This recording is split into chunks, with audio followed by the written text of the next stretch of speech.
नमस्कार दोस्तों, स्वागत है आपका आपके अपने YouTube चैनल पर। तो दोस्तों, राजस्थान पीटीटी 2024 के लिए बोर्ड की तरफ से काउंसलिंग शुरू हो चुकी है। जी हाँ दोस्तों, कल से आपकी काउंसलिंग शुरू हो चुकी है, लेकिन काफ़ी सारे स्टूडेंट कंफ्यूज हैं।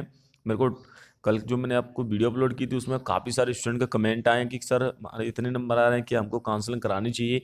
तो उसको लेकर आपका डाउट इस वीडियो में क्लियर करने वाला हूँ कि आपको कम से कम कितने नंबर पर काउंसलिंग करानी चाहिए। फर्स्ट लिस्ट 17 जुलाई को आएगी दोस्तों। अपडेट ये भी आ रही है कि राजस्थान पीटीटी की जो काउंसलिंग चल रही है उसकी डेट नहीं बढ़ाई जाएगी। तो दोस्तों, आप लास्ट डेट का वेट ना करें, आपकी हो सकता है डेट नहीं बढ़ाई जाए। देखिए, कॉलेज विकल्प के भरने का जो ऑप्शन मिलेगा वो आपको 14 तारीख तक मिलेगा। जब आप ई-मित्र से या खुद काउंसलिंग करोगे तो उसमें आपके ज़िले की और आपके नज़दीकी ज़िलों की सभी ज़िलों की कॉलेज की लिस्ट आ जाती है। आप ज़्यादा से ज़्यादा कॉलेज भर सकती हैं दोस्तों। बाकी आपके मेरिट के आधार पर, आपके नंबरों के आधार पर ही आपको कॉलेज मिलती है। कॉलेज आवंटन होगा दोस्तों 17 जुलाई को, यानी कि 17 जुलाई को पहली लिस्ट आएगी। फिर 17 जुलाई से 26 जुलाई तक आपको कॉलेज में रिपोर्टिंग करानी होगी, यानी कि कॉलेज में आपको डॉक्यूमेंट अपलोड करने होंगे। और उससे पहले ऑनलाइन भी आपको रिपोर्टिंग करानी होती है। ऑनलाइन और ऑफलाइन दोनों प्रकार से रिपोर्टिंग होती है। एक तरह से आप डॉक्यूमेंट वेरिफिकेशन इसे समझ सकते हैं रिपोर्टिंग को। तो डॉक्यूमेंट देखिए आपको क्या क्या चाहिए, वो डॉक्यूमेंट भी इस वीडियो में बताऊंगा मैं आपको। कैटेगरी वाइज कट ऑफ क्या रहेगी, कितने नंबर पर काउंसलिंग करानी चाहिए। तो चलिए, आपका ज़्यादा समय लेते वीडियो स्टार्ट करते हैं। उससे पहले छोटी सी रिक्वेस्ट है दोस्तों, चैनल को सब्सक्राइब नहीं किया तो आप चैनल को जरूर सब्सक्राइब कर लें। देखिए, राजस्थान पीटीटी में जो टोटल यहाँ पर दोस्तों अगर बात करें उपस्थिति रही है, 3,80,000 विद्यार्थियों ने पेपर दिया है। जी हाँ दोस्तों, 3,80,000 में से 2 वर्षीय बीएड में जो विद्यार्थी बैठे हैं वो 2,43,000 विद्यार्थी बैठे हैं। और 4 वर्षीय बीएड में 1,35,363 विद्यार्थियों ने परीक्षा दी है। यानी कि ओवरऑल देखा जाए तो दोस्तों, 2 वर्षीय बीएड में सीटें हैं 1,07,630, और इसके लिए 2,43,000 ने विद्यार्थियों ने परीक्षा दी है। अब इसमें से 2,43,000 में से कितने छात्र काउंसलिंग कराएंगे उसी के आधार पर कट ऑफ रहती है। और 4 वर्षीय बीएड में आपकी अगर बात करें तो 21,000 प्लस 23,000 दोनों के मिलाकर लगभग दोस्तों आपकी यहाँ पर जो सीटें हो जाती हैं वो 44,000 से ज़्यादा सीटें हैं। जो 44,000 सीटों के लिए 1,35,000 विद्यार्थियों ने परीक्षा दी है। ओवरऑल आपकी अगर सीटें जोड़ोगे तो 1,51,000 से हज़ार ऊपर कॉलेज सीटें हैं दोस्तों, जहाँ पर आपका एडमिशन होगा। अब इसमें से दोस्तों कितने छात्र काउंसलिंग कराएंगे, काउंसलिंग कितने नंबर पर करानी चाहिए, उसको लेकर मैं बात कर लेता हूं दोस्तों। बीएड के लिए अगर बात करें दोस्तों तो इसमें ओवरऑल टोटल जो कॉलेज हैं 1400 से ऊपर कॉलेज हैं। इनके लिए आपकी बीएड काउंसलिंग होगी। आप कितनी भी कॉलेज भर सकते हैं, इसमें कोई भी लिमिट नहीं होती है। जब आप काउंसलिंग कराओगे तो आपको कॉलेज विकल्प भरने का ऑप्शन आएगा। सबसे पहले आपको 5,000 रुपये देकर रजिस्ट्रेशन कराना होता है। उसके बाद आपको उसमें कॉलेज विकल्प बनना होता है। तो अभी काउंसलिंग में सिर्फ इतना ही करना होता है, अभी आपको कोई डॉक्यूमेंट नहीं चाहिए होगा। लेकिन जब आप कॉलेज में रिपोर्टिंग कराओगे उस समय आपको डॉक्यूमेंट चाहिए होंगे। अभी सिर्फ आपको उसमें दोस्तों 5,000 रुपये से रजिस्ट्रेशन कराना है और कॉलेज बननी है। ये प्रोसेस है आपका। 14 जुलाई लास्ट डेट है इसके लिए, और डेट बढ़ने की संभावना भी कम है, ये दे सकते हैं। सबसे पहले आपको रजिस्ट्रेशन कराना होगा 5,000 रुपये देकर। बाकी की जो 22,000 रुपये फीस है, जब आपको कॉलेज मिल जाएगी 17 तारीख को, तो उसके बाद जब आपकी रिपोर्टिंग होगी तो उस समय आपको 22,000 रुपये फीस जमा करानी होगी। प्लस आपको सभी डॉक्यूमेंट अपलोड करने होंगे ऑनलाइन। फिर आपको जो कॉलेज मिली उस कॉलेज में जाना होगा और वहाँ पर सभी डॉक्यूमेंट को वहाँ पर दोस्तों वेरीफाई कराना होगा ऑफलाइन। तो ये प्रोसेस रहता है दोस्तों पीटीटी की यहाँ पर जो काउंसलिंग होती है दोस्तों उसको लेकर। अब बात कर लेते हैं दोस्तों कि कितने नंबर पर आपको काउंसलिंग है वो करानी चाहिए। कम से कम कितने नंबर पर आपको काउंसलिंग करानी चाहिए दोस्तों। रिजल्ट आ चुका है पीटीटी का, नया सत्र 17 जुलाई से स्टार्ट हो जाएगा।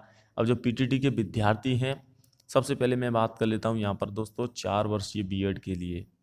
तो 4 वर्षीय बीएड में कम से कम जनरल कैटेगरी से अगर आप हैं तो 290 तक कम से कम कॉलेज जो काउंसलिंग है वो करा सकते हैं। 290 से नीचे पर काउंसलिंग ना कराएं।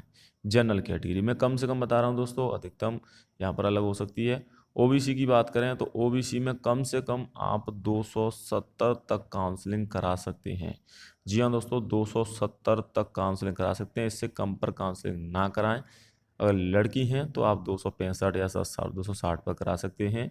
एससी कैटेगरी की अगर बात करूं दोस्तों, एससी कैटेगरी में उससे पहले ईडब्ल्यूएस की बात कर लेते हैं दोस्तों। तो ईडब्ल्यूएस कैटेगरी में अगर आप हैं तो ईडब्ल्यूएस कैटेगरी में कम से कम आपके अगर 260 प्लस नंबर हैं तभी आप काउंसलिंग कराएं, इससे कम नंबर पर काउंसलिंग ना कराएं। एससी कैटेगरी में 250 तक आप काउंसलिंग करा सकते हैं, एसटी में 240 तक। ये मैंने कम से कम नंबर बताए हैं दोस्तों। इससे नीचे अगर एक नंबर भी कम है तो काउंसलिंग भले ही ना कराएं, आप नेक्स्ट पेपर की तैयारी करें, क्योंकि इससे कम नंबर पर कॉलेज नहीं मिलती है। अब मैं इतने कम नंबर क्यों बताएं दोस्तों, उसके पीछे रीज़न है क्योंकि इस बार कम विद्यार्थी हैं। और इसके अलावा दोस्तों इस बार जो बीएड का पेपर हुआ है दोस्तों, उसमें बोर्ड की तरफ से जो कट ऑफ में नंबर आपके दोस्तों कम हो जाएंगे। फर्स्ट लिस्ट में कम होंगे, इसके बाद सेकंड लिस्ट में कम होंगे, इसके बाद थर्ड लिस्ट में कम होंगे। तो आपको काउंसलिंग कराने का मौका एक बार ही मिलता है। अब सेकंड लिस्ट में कट ऑफ कम हो जाएगी तो काफ़ी सारे स्टूडेंट ये सोचते हैं कि अगर मैं काउंसलिंग करा लेता तो मुझे दूसरी लिस्ट में कॉलेज मिल जाती क्योंकि कट ऑफ कम हो गई है, या मैं काउंसलिंग करा लेता तो मुझे तीसरी लिस्ट में कॉलेज मिल जाती। तो आप काउंसलिंग करा लें। अगर बाई चांस आपको कॉलेज नहीं भी मिलती है तो आपने जो 5,000 रुपये काउंसलिंग के समय जमा किए थे वो आपके बैंक अकाउंट में वापस कर दिए जाते हैं। अगर आपको कॉलेज मिल जाती है तो आपके फीस में ऐड हो जाते हैं, इसके बाद आपको 22,000 रुपये और जमा कराने होते हैं। इस प्रकार से टोटल जो फीस हो जाती है फर्स्ट ईयर की 27,000 फीस हो जाती है दोस्तों। इसी प्रकार से सेकेंड ईयर में इतनी फीस लगती है, लेकिन तब आपको डायरेक्ट कॉलेज में ही जमा करानी होती है, ऑनलाइन नहीं करानी होती है। तो ये है प्रोसेस दोस्तों फर्स्ट लिस्ट को लेकर। अब मैं बात कर लेता हूँ 2 वर्षीय बीएड में। 2 वर्षीय बीएड की कट ऑफ कम रहती है क्योंकि देखिए इसमें सबसे ज़्यादा सीटें 1,07,000, जबकि 4 वर्षीय बीएड में तो आपकी 44,000 सीटें हैं बीए बीएड बीएससी बीएड में। और इसमें विद्यार्थी भी दोस्तों अगर बात करें थोड़े से अधिक हैं, लेकिन सीटें भी अधिक हैं। एक सीट पर 2 विद्यार्थी, यानी कि प्रत्येक दूसरे विद्यार्थी को कॉलेज मिलेगी।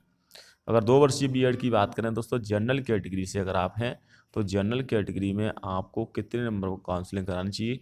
देखिए 2 वर्षीय बीएड में आप वही 280 तक कम से कम पर कॉलेज में काउंसलिंग करा सकते हो।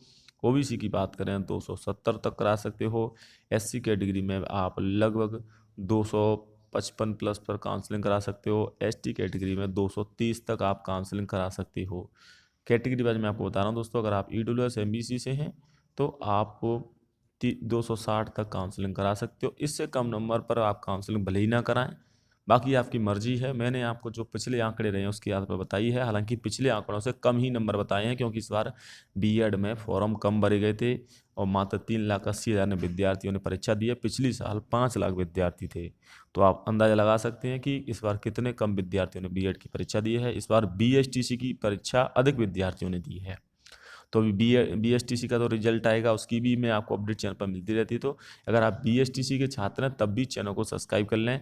बाकी छोटा सा भी अगर आपका डाउट है तो आप मुझे कमेंट करके पूछ सकते हैं। अब बात कर लेते हैं दोस्तों कि कितने जो आपकी डॉक्यूमेंट, आपको कौन कौन से डॉक्यूमेंट चाहिए होंगे। जब आप काउंसलिंग कराने के बाद आपको 17 जुलाई को जब कॉलेज मिल जाएगी तो आपको रिपोर्टिंग करानी होगी। रिपोर्टिंग यानी एक तरह से डॉक्यूमेंट वेरिफिकेशन, उसके लिए आपको कौन कौन से डॉक्यूमेंट चाहिए होंगे, चलिए थोड़ा उसके बारे में बात कर लेते हैं। देखिए सबसे पहले तो आपका जब आपने एप्लीकेशन फॉर्म भरा था वो चाहिए होगा आपको, क्योंकि ये आपका सभी डॉक्यूमेंट मांगते हैं। इसके अलावा एडमिट कार्ड चाहिए होगा। अब काफ़ी सारे स्टूडेंट से एडमिट कार्ड और एप्लीकेशन जब आपने फॉर्म भरा होगा वो दोनों खो गए होंगे। तो आपको बता दूं, आप अपने आईडी पासवर्ड से ऑफिशियली साइट से इनको डाउनलोड कर सकते हो दोबारा से।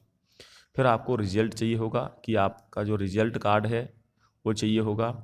फिर आपका दोस्तों यहाँ पर ये परामर्श पत्र तो नहीं चाहिए होगा, कॉल लेटर तो बाद में चाहिए होता है जब आपको कॉलेज, हाँ जब आपको कॉलेज मिल जाती है दोस्तों तो उसका एक कॉल लेटर होता है कि आपको ये कॉलेज अलॉटेड हुई है, इसे अलॉटेड लेटर भी बोलते हैं। तो वो चाहिए होगा कि आपको कौन सी कॉलेज मिली है। इसके अलावा दोस्तों सभी मार्कशीट चाहिए होंगी 10वीं और 12वीं की, और प्लस अगर आप ग्रेजुएशन है तो ग्रेजुएशन की। प्लस आपकी दोस्तों यहाँ पर एक आधार कार्ड और आपके आईडी प्रूफ, जाति प्रमाण पत्र चाहिए होगा। जाति प्रमाण पत्र 6 महीने से ज़्यादा पुराना नहीं होना चाहिए, इसीलिए इसे अभी रिन्यू करा लें। 6 से 7 दिन में रिन्यू हो जाता है, कम दिन में भी हो जाता है। बाकी आपको आय प्रमाण पत्र लगा सकते हैं यदि लागू हो तो, चरित्र प्रमाण पत्र और मूल निवास प्रमाण पत्र। ये सभी डॉक्यूमेंट आपको रिपोर्टिंग के समय अपलोड करने होते हैं ऑनलाइन, और उसके बाद आपको कॉलेज में ऑफलाइन भी जाना पड़ता है।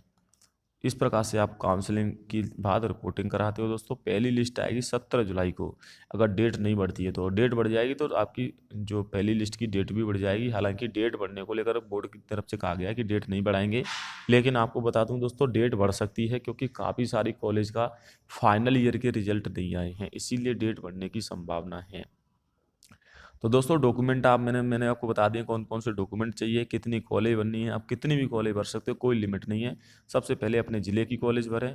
आपको कुछ नहीं करना होता है, आप उसमें जैसे ही अपना ज़िला सेलेक्ट करोगे उसमें अपने आप ऑटोमेटिक आपके ज़िले की कॉलेज शो हो जाएंगी, अगर आपको नहीं पता है तो।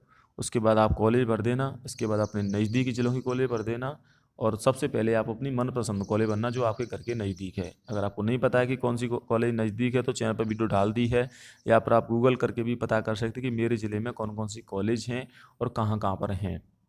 तो ये है दोस्तों राजस्थान पीटीटी की बिल्कुल सटीक जानकारी चैनल के माध्यम से। वीडियो पसंद आई वीडियो को लाइक करें। जय हिंद, वंदे मातरम।